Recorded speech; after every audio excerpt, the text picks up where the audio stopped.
Hi guys, it's Dat Ngo here. Welcome back to my English podcast. How's it going? I hope that you all have had a good week. My week has been hectic as hell with lots of work that I need to finish before their deadlines.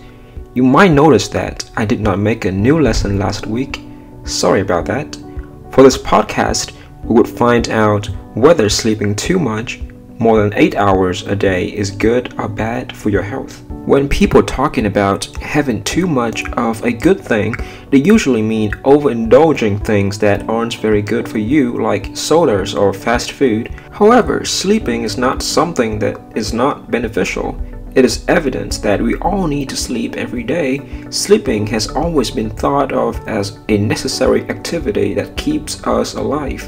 Well, it turns out that you can have too much of that also. Most of us need 7 to 9 hours of sleep daily.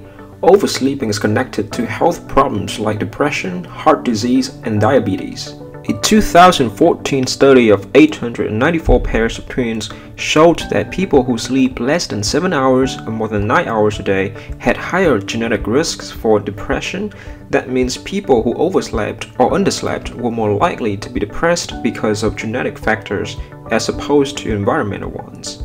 Another study showed that the risk for coronary heart disease is about the same for people who sleep less than 4 hours a night as it is for those who sleep more than 8 hours a night.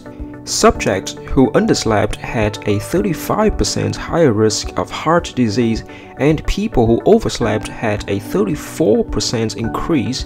People who slept either less than 7 hours or more than 8 hours a night were at least twice as likely to develop type 2 diabetes or trouble tolerating glucose. You might be surprised to find out that the rates of coronary heart disease, diabetes, and stroke were even higher in people who overslept than in those who slept so little.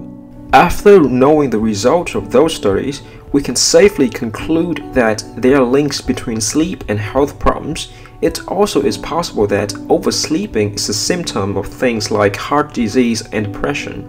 Either way, be careful when you sleep too much regularly. It might be a bad sign. Thank you for listening to this podcast. I hope you did learn something new today. Don't forget to sub to get more useful videos every week. See you guys next time.